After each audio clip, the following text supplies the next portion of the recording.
one of the creators of FinMaster.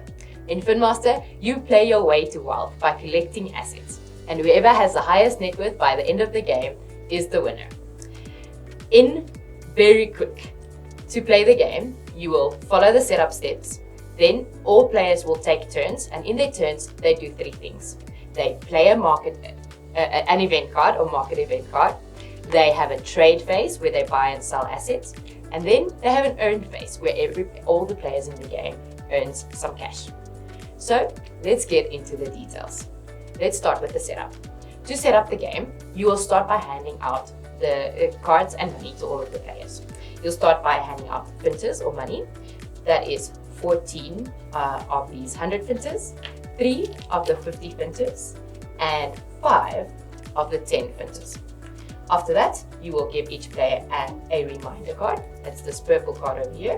It indicates the asset classes that we have in the game and their icons, as well as a summary of what you'll do in each turn. You'll give each player 2 power cards, and you'll give each player event cards according to the number of players in the game.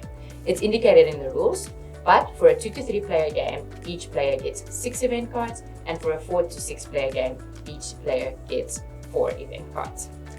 Alright, so that is what you'll hand out. Your next step will be to set up the first phase of the board. So to get started, everybody needs to buy their starter assets.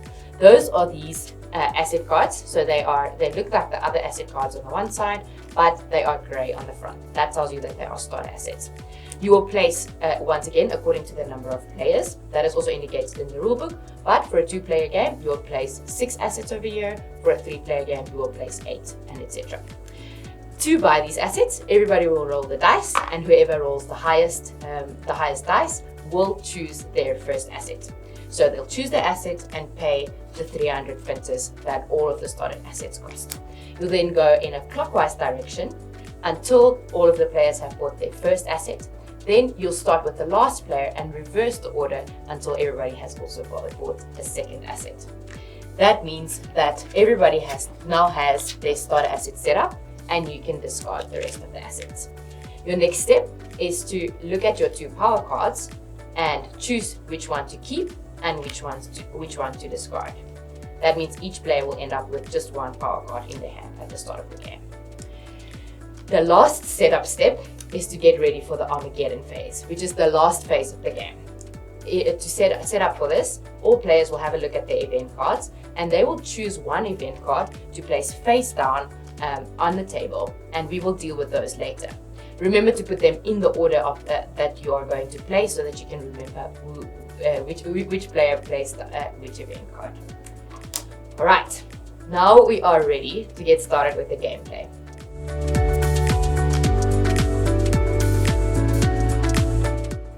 Your turn consists of 3 steps, and everybody is going to follow these 3 steps in their turn before it moves to the next player. Firstly, a player will choose an event card, not the Armaggeddon Phase. They will choose an event card from their hand, and they can play that event card. What this will do is it's going to affect everyone's assets in the game.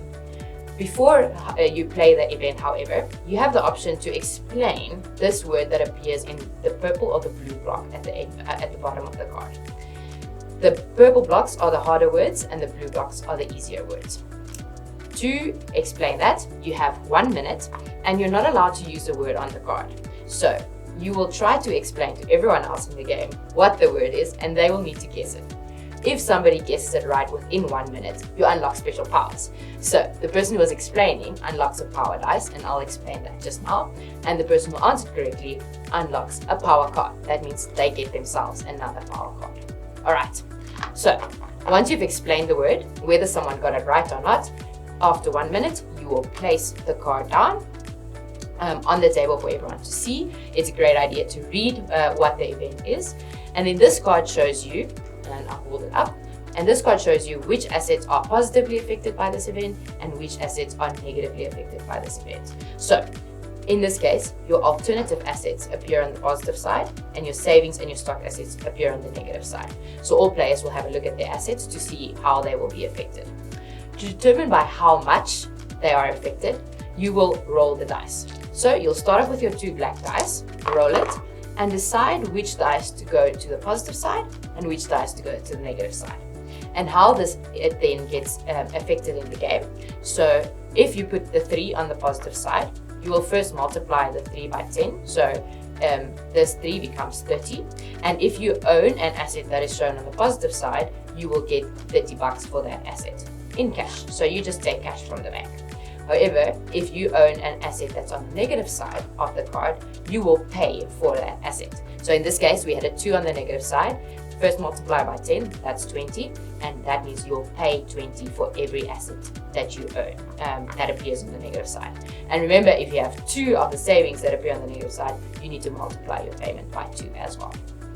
All right, if you did unlock the power dice, you will also roll the 3rd dice, and you may choose to put it on either the positive or the negative side to increase the number of money that you, or the amount of money that you earn or pay for that event card. If nobody guessed the word that you were explaining, it's simple enough. Nobody gets a power card, nobody gets a power dice, and you just play with the two black dice. Right, so that's the first step. You play your event card and everybody earns and pays for the assets that they own. Your next step is the trade phase. This is where you can buy any of the assets that are visible on the board, but only as many as you can afford, right? So if you run out of cash, you can't buy any more assets. At this stage, you may also sell your assets back to the bank for this sell price that you see over here. So you buy for the price at the top and sell for the price that's written sell. The return value over here is what gets added to your net worth at the end of the game. At this stage, if you would like to sell your assets to other players in the game, you may do so, but you and the other player have to agree on a price. All right, so that is your trade phase. Last phase in your turn is an earn phase. That is not only for the player whose turn it is, it actually is for everyone, and everybody in the game gets 150 finters. All right, so that's how one turn goes. Then it moves on to the next player clockwise, and everybody keeps taking turns until they are out of event cards, meaning it's a set number of rounds, and once your events are done, that means the turns are over. And the Armaggeddon phase gets activated. All right, so now this is the end of the game that gets really exciting. So remember how we placed event cards on the table face down. So once again, we'll go in the order of play, and we're going to reveal the cards, play them over here, and no power cards or power dice at this stage. You just roll the dice, place them, and everybody affects the dice. Okay, here's a special rule since I rolled a double. If a player rolls a double, instead of splitting it up to positive and negative side, your double is you're going to add your 2 dice together and apply them to both the positive and the negative side. Meaning this won't be 40 positive and 40 negative, it'll be 80 positive and 80 negative. The other thing that happens when you roll a double is you also clear the top asset on each pile, meaning you reset which assets are available to everyone in the game. Okay, you, however, will not do this during the Armaggeddon phase, because during the Armaggeddon phase, we don't buy any more assets. So you will just place a double on top of the cards, you get your cash, you pay your cash, and you keep revealing the event cards until we have shown all of the event cards during the Armaggeddon phase. Once this is done, it is officially the end of the game. And to determine your net worth, which is what will determine whether you won or not, you will look at all of your asset cards, add the return values together, and add any cash that you may still have on hand. And whoever has the highest net worth is the winner of FinMaster.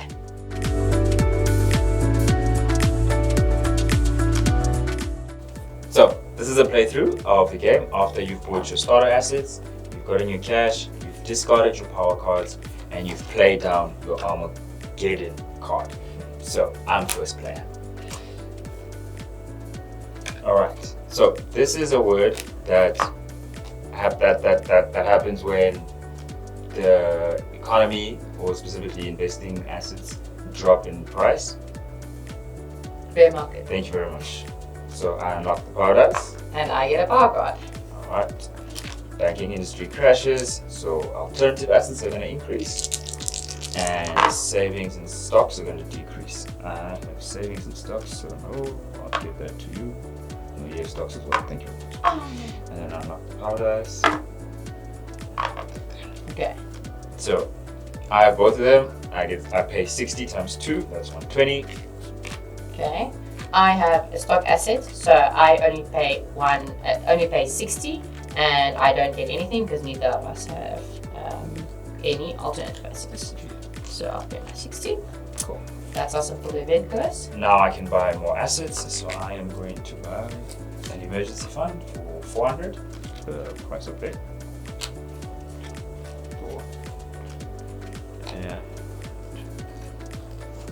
And 3. And a pension fund. For 300 centers. Okay. And with that, sir, I just wanted to let you know that you cannot take your next turn because I'm playing the load shedding card, which is bigger player.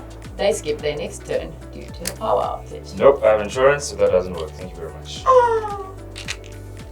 Okay, well, that was a waste. And now it's the earn phase. Okay, that means all of us get 150 bucks. Finters, sorry. Okay, that means it's my turn, right? Okay, same thing. I'm going to choose an event card to play. So I'm going to play the COVID-19 pandemic. Oh, did you see it? Okay, so before I play it, I can explain the word on here. So this is when you invest regular amounts without thinking about whether the price of your investment is high or low. You just pick an amount. Oh, run cost averaging. There we go. Okay, get your power card. I get my power dice. Okay. Oh, Hey, doubles. okay, double. Okay, so if your 2 black dice are the same, the double rule applies, which we explained earlier. This means positive side will be 120 and negative side will be 120. And then I'm going to add Very hard, that's not too hard. Oh, COVID-19, there we go. And I'm going to add I have none of this Yeah, stuff. roll. Anyways, I rolled it already. I rolled it already. Was it a 2? It was a 2. You have Yeah, savings. No. Whether you put it anywhere, I'm going to Wow, okay. Let's put it on the negative side. I get 240. Okay, I don't have any savings, so I don't get anything. And then I don't have anything on the negative side, so I don't lose anything. I You get got? 240 for 2 savings assets. Okay, and you have nothing on the negative side. What a nice round for you. Okay, that's the event stage. And then I am going to buy some stocks for 500 bucks. 1, 2, 3, 4, 5. And I think that's all I'll buy for now. And then we all earn. Okay, let's skip over the next event card and just go straight to get it. So you'll keep taking turns like that until you're out of event cards. And then you are no longer allowed to play power cards, and we'll do the Armaggeddon Phase. You played first, so you're going to do your event first. So mine. Whoa. And all I do is chip like that. Here's baby. No. Yeah. Okay, so I have 2 stock assets, which means I get 60 bucks. That's 30 times 2. I don't have a business asset, so I don't pay. Fun. You just get 30 bucks. Yes. Okay. Alright. And then I'm just going to go next and reveal my event, the 4th Industrial Revolution. Roll my dice, and it's a double. So that means it's 6 that applies to both sides. I have nothing, so I don't get affected.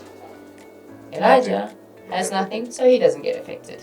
And ladies and gentlemen, No, it's that's... counterwritten by... Yeah, that's the end of the game. Oh. So now we're going to add together our our net worth. So we're going to add together the return values on our assets. So that's 1.6, and we're going to add our cash.